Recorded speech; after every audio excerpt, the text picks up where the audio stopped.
Hello, everyone, and welcome to today's show. I'm your host, Zach Drew. Listen, I'm telling you right now, if today's show could be summed up into a quote, it would be from Edward Snowden, who said, when exposing a crime is treated as committing a crime, then you're being ruled by criminals. An absolutely historic moment took place this week in the Oval Office, and we're going to be diving into it big time. But first, let's just do a quick rapid fire of several unrelated articles that were interesting to me from this week. First article, microplastics found in brain weigh as much as a plastic spoon, a new study shows. The article says researchers from the University of Mexico tested autopsy samples from 2016 and 2014. They found that just over 8 years, the amount of microplastic fragments in the brain has increased by about 50%.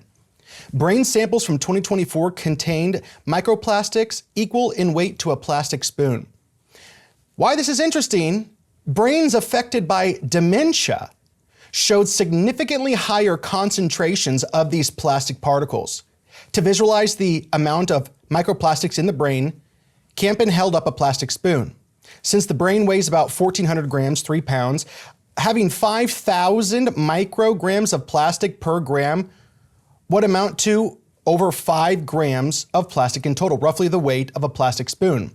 But in deceased people with dementia, levels reached much higher levels of over not 5,000, but 26,000 micrograms per gram.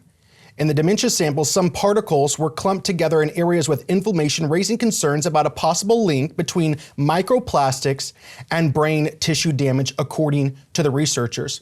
We don't have time to get in the article, but it was based on our food, our medicine, things that touch our body, like different fabrics.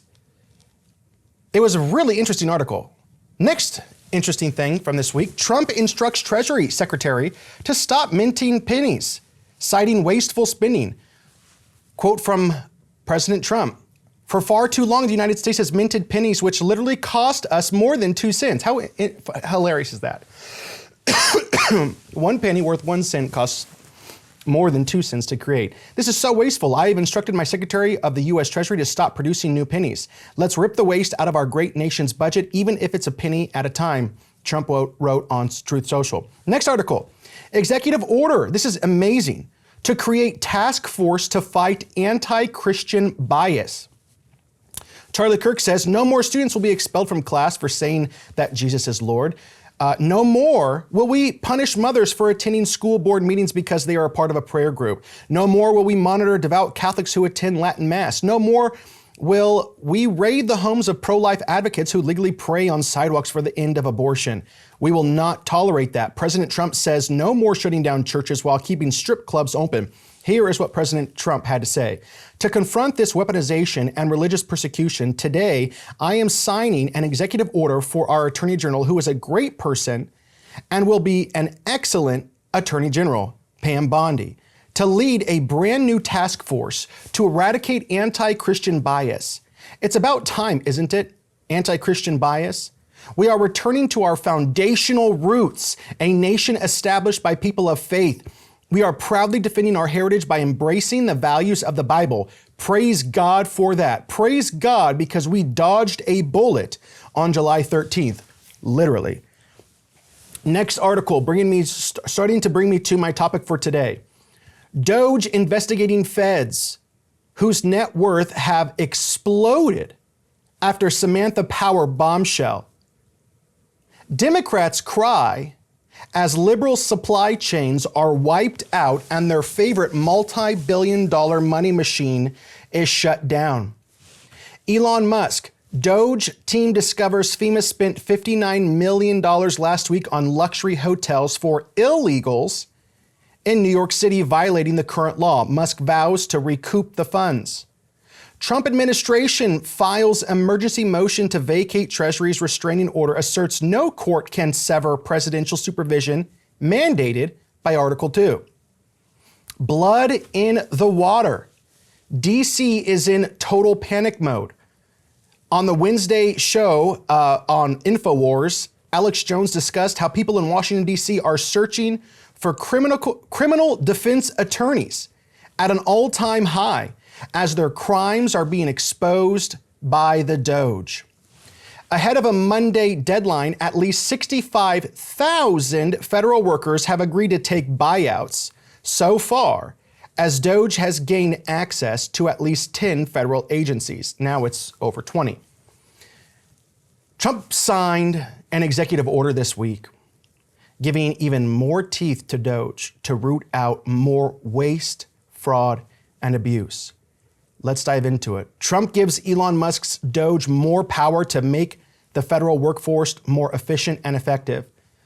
The article from Daily Wire says, under Trump's order, the heads of federal agencies are directed to coordinate and consult with Doge in the hiring process and to limit hiring to essential positions. The order promises to significantly reduce the size of government, an effort that the Trump administration has already begun by gutting the United States Agency for International Development, USAID, and turning its sights on eliminating the Department of Education, a promise made on the campaign trail.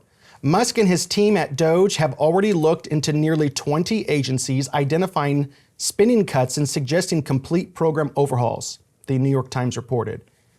Answering questions from reporters in the Oval Office with Trump on Tuesday night, Musk emphasized the importance of dismantling the excessive federal bureaucracy. Next article, Musk, delete entire agencies, he says, from the federal government. Quote, if we don't remove the roots of the weed, then it's easy for the weed to grow back. America is at a crossroads. It's at a breaking point for nearly, and listen, if you didn't watch last week's show, please go back and watch it. It was a fantastic show that basically you could consider this part 2. We're building off of it. You can watch this as a standalone episode and be totally fine. But if you watch last week's episode, this will make even more sense to you. Because for nearly 160 years, we've been dealing with this. It's a system designed to control, to enslave, and to erode the foundation of our nation, which is, they've ruled over us with this. And with each passing week of this new administration, something absolutely historic is happening. Okay. So this week, Donald Trump and Elon Musk, they stood in the Oval Office together, addressing the American people directly, bypassing the corrupt media, and therefore being able to really expose the truth about our financial crisis. You know, I feel like this press conference was so important to make it abundantly clear to the American people what they are doing. I wish Elon would have bought a commercial in the Super Bowl to explain it, or at least let them know they're going to be explaining it this week. Why? Because it still feels as if the general American public doesn't understand the scope of how absolutely huge this actually is. This isn't just Trump shaking things up. This is a full-scale dismantling of the system that has been bleeding this country dry. This is the reshaping of America. And Elon Musk made it clear, Doge isn't a gimmick. It's a necessary tool in this financial war. Trump laid out a plan so bold, so groundbreaking that historians, I truly believe this, won't study this as just another economic shift in America's history. They will look back at this moment as one of the most pivotal turning points in America, in American history, if they can succeed. This isn't optional, it's essential. And that's why this press conference was so important, so you can hear the truth straight from the source. I want to say this before I run the clip. If you are watching on any social media outlet right now, you will be getting today's full show. You see, we have to fit our shows into exactly a 28-minute and 30-second show for network television. And I am about to play a full 8-minute clip from the Oval Office. That is incredibly important, but only those watching on social media will be able to see this full clip on today's show. Everyone else will just get a couple of minutes. Why? Because we have to edit this social media show down to a 2830 to fit it within the 2830 guidelines for TV. With that being said, let's run that clip. And we're going to be signing a very important deal today. It's Doge, and I'm going to ask Elon to tell you a little bit about it and some of the things that we found, which are shocking. Billions and billions of dollars in waste, fraud, and abuse. We want to weed out the corruption, and it seems hard to believe that a judge could say, we don't want you to do that. Well, so maybe we have to look at the judges, because that's a very serious, I think it's a very serious violation. If the people cannot vote and have their will be decided by their elected representatives in the form of the president and the Senate and the House, then we don't live in a democracy. We live in a bureaucracy. If you asked to look at the founders today and said, what do you think of the way things have turned out? Well, we have this unelected fourth unconstitutional branch of government, which is the bureaucracy, which has, in a lot of ways, currently more power than any elected representative. And this is not something that people want. So what I really want to say is, like, it's not optional for us to reduce the federal expenses. It's essential. There are quite a few people in the bureaucracy who have ostensibly a salary of a few $100,000, but somehow manage to accrue tens of millions of dollars in net worth while they are in that position, which is, what happened at USAID. We're just curious as to where it came from. If you look at, say Treasury, for example, basic controls that should be in place, that are in place in any company, such as making sure that any given payment has a payment categorization code, that there is a comment field that describes the payment, and that if a payment is on the do not pay list, that you don't actually pay it. None of those things are true currently. Cursory examination of Social Security, and we've got people in there that are 150 years old. Now, do you know anyone who's 150? I don't. Okay. They should be on the Guinness Book of World Records. They're missing out. So, that's a case where, I think they're probably dead. And then there's a whole bunch of Social Security payments where there's no identifying information. Well, why is there no identifying information?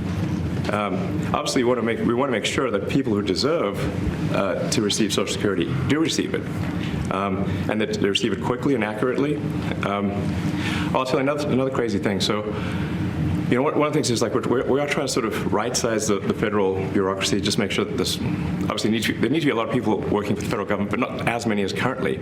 So we're saying, if people can retire, with full benefits and everything, that would be good. They can retire, get their retirement payments and everything. And then we were told, this is actually, I think, a great anecdote, because we were told the most number of people that could retire possibly in a month is 10,000. We're like, well, why is that? Well, because all the retirement paperwork is manual on paper. It's manually calculated, then written down on a piece of paper. Then it goes down a mine. And what do you mean a mine? Yeah, there's a limestone mine where we store all the retirement paperwork. And you look at a picture of this mine. We'll post some pictures afterwards.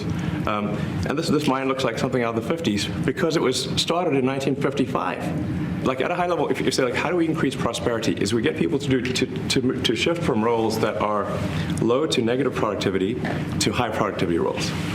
And so you increase the total output of goods and services, which means that there's a higher standard of living available for everyone. That's the actual goal. The people voted for major government reform. There should be no doubt about that. That was on the campaign. The president spoke about that at every rally. The people voted for major government reform, and that's what the people are going to get. They're going to get what they voted for. We actually are trying to be as transparent as possible. In fact, we post our actions to the Doge handle on X and to the Doge website. So all of our actions are maximally transparent. Are you policing yourself in that? Is there any sort of accountability check and balance in place that would provide any transparency for the American people? Well, all of our actions are fully public.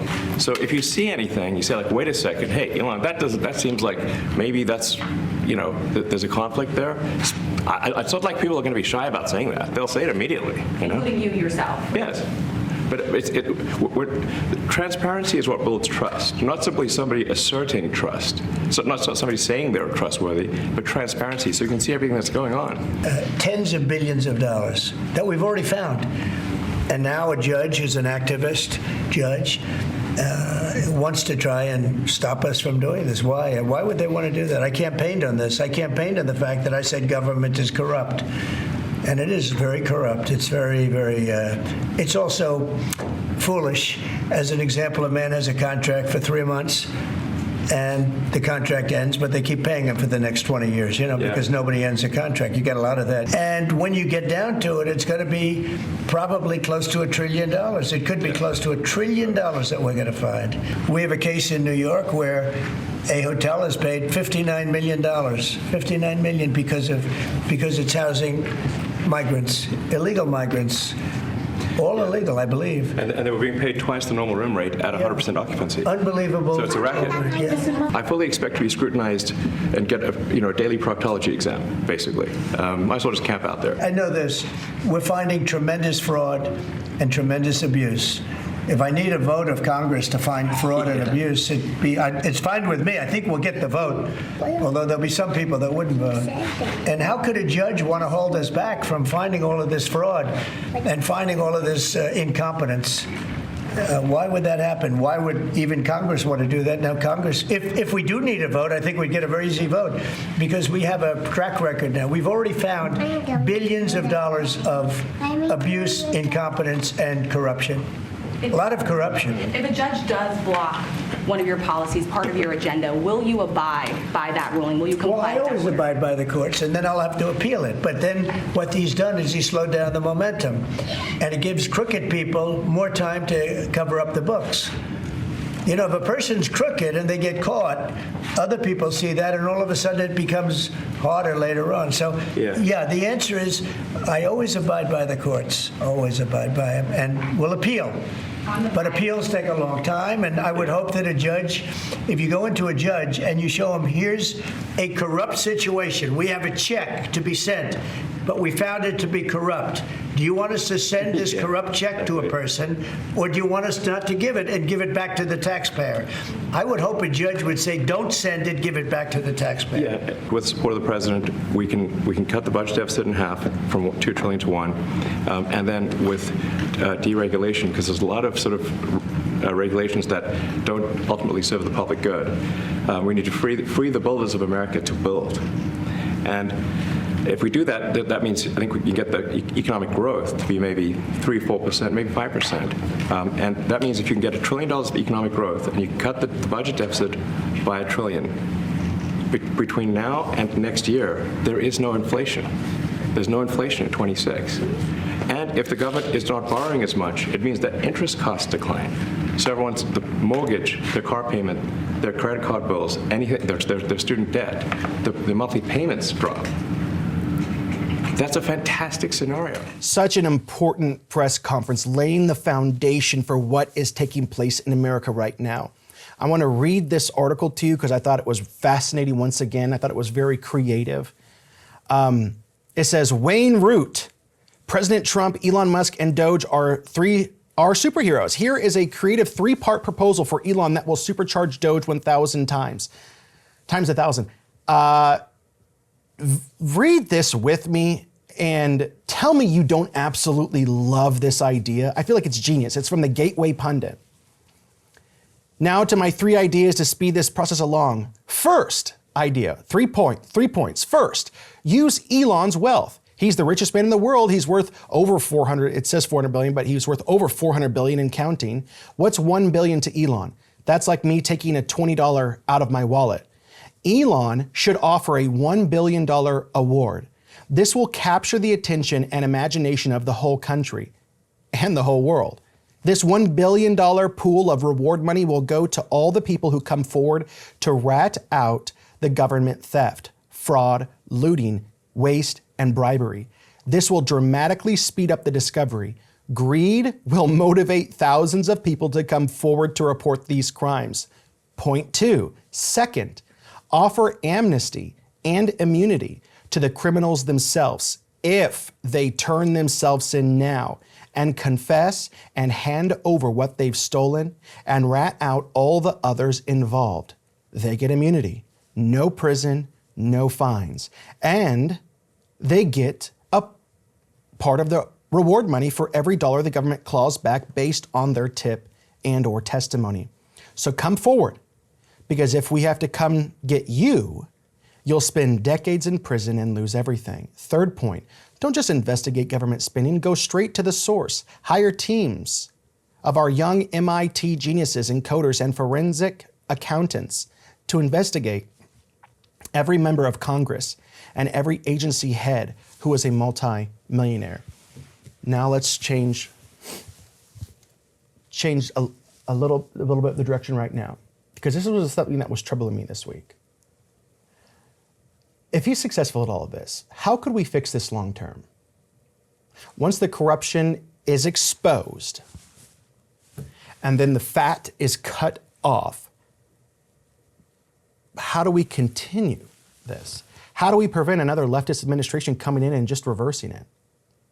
The answer, by putting the entire US Treasury on blockchain technology. Here's a tweet.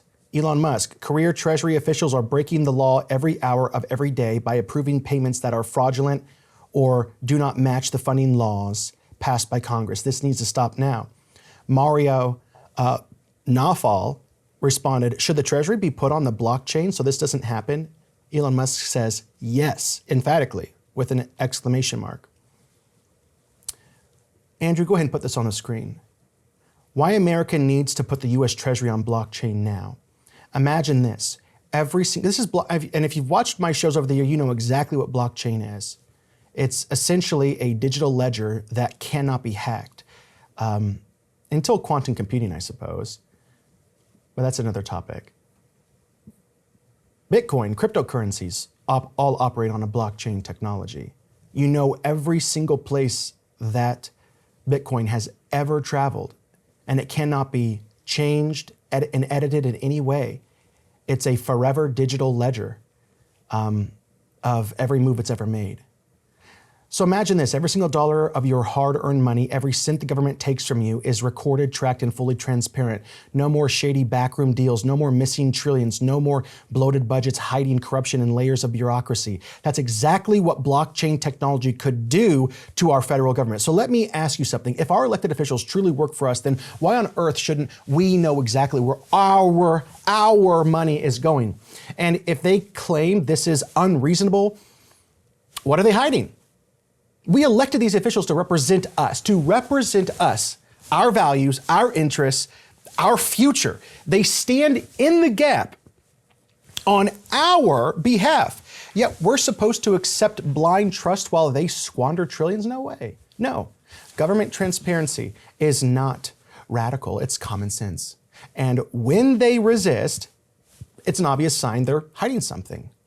On the screen, the blockchain solution, radical transparency. Blockchain technology is a decentralized, tamper-proof ledger that records every transaction in real time. That means every federal dollar collected and spent would be recorded in a way that cannot be altered, hidden, or manipulated. No more lost funds, no more slush accounts, just pure, verifiable transparency. Imagine being able to see exactly where your tax dollars go in real time. Every budget item, every government contract, every foreign aid package, all visible, all accountable. This isn't speculation. This is how blockchain already operates in the private sector, providing secure and transparent financial transactions for millions. Why shouldn't the government be held to the same standard? They say it's impossible. They do. They say, well, it's impossible. They say it's unreasonable. But let me ask you something. Who benefits from keeping things in the dark? It's not you. It's not me. It's the career politicians and the unelected bureaucrats, the deep state operatives who thrive on secrecy and corruption. That's why they fear blockchain. When politicians tell us that, making the US Treasury transparent is a bad idea, they're telling on themselves. Continue. Exposing the theft and waste. The federal government has a long history of financial mismanagement with reports of billions, sometimes trillions of dollars unaccounted for. If a corporation handled money this recklessly, it would collapse overnight. But our government just raises taxes, prints more money, and kicks the can down the road. Blockchain stops the cycle. It forces true accountability. It means no more excuses. It means politicians and bureaucrats can no longer lie to the American people about where the money is going. Think about this. If blockchain had been implemented decades ago, we could have stopped the rampant waste. We could have stopped the endless wars that drained our economy.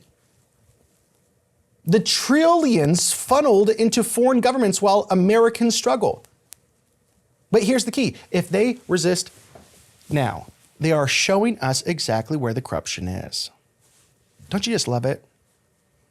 Because let's be honest, if there's nothing to hide, then there's no reason to oppose it. No reason to oppose it. The fight for financial freedom. Elon Musk's push to put the U.S. Treasury on blockchain isn't just a good idea. It's a necessary step toward restoring financial integrity to America. This is about protecting your money, your future, and the future of this nation. Transparency isn't radical. It's essential. So here's the thing. So where is your money going? Where is it going? First off, I'd like to say USAID is an arm of the CIA. That it's undisputed fact. Whether you know it or not, like it's been established. This isn't like on some backroom conspiracy websites. And I could do a half-an-hour show, if you've never heard that, half-an-hour show to clearly, you would have no doubt that USAID is an arm of the CIA. All revolutions from around the world were done by us. They were not spontaneous. They were not grassroots. We started them. So where is our money going? Here's an interesting list that I've collected from 3 or 4 different sources and put them together, the ones I thought were most interesting. Here's where your tax dollars are going. In the 1990s, USAID provided over $27,000 for the college education of Anwar al-Awlaki, who later became an al-Qaeda terrorist involved in recruiting for the 9/11 attacks. Your taxpayer dollars. USAID allocated $900,000 to a Hamas-linked charity and $122 million to groups associated with terrorists. Next line item, $4.5 million to combat disinformation in Pakistan. $1.5 million to promote diversity, equity, and inclusion in Serbia's workplaces and business communities. $70,000 for the production of a DEI opera in Ireland. You paid for this. Your representatives voted, right? U.S. Treasury to your representatives to the USAID. Your representatives representing you, standing in the gap for what you want your taxpayer dollars to be going to, voted for these things. $47,000 for a transgender opera in Colombia. Big fan of operas, transgender operas and DEI operas. $32,000 for a transgender comic book in Peru. $2 million for sex changes and LGBT activism in Guatemala. $2.5 million for electric vehicles in Vietnam. $2.5 million to promote inclusion in Vietnam. Get a load of this. $16.8 million for a separate group to promote inclusion in Vietnam. So there's 2 groups. $1.1 million to an Armenian LGBT group. That's literally as specific as it is documented. This money is going wherever they want it to go. We paid $6 million to fund tourism in Egypt. We paid $1.3 million to Arab and Jewish photographers. $1.5 million to promote LGBT advocacy in Jamaica. $3.9 million for LGBT activities in the Balkans. That's literally how it's documented. $3.9 million, it's as vague as that. LGBT activities in the Balkans. Get a load of this one. This is how it's written out. This next one, I laughed.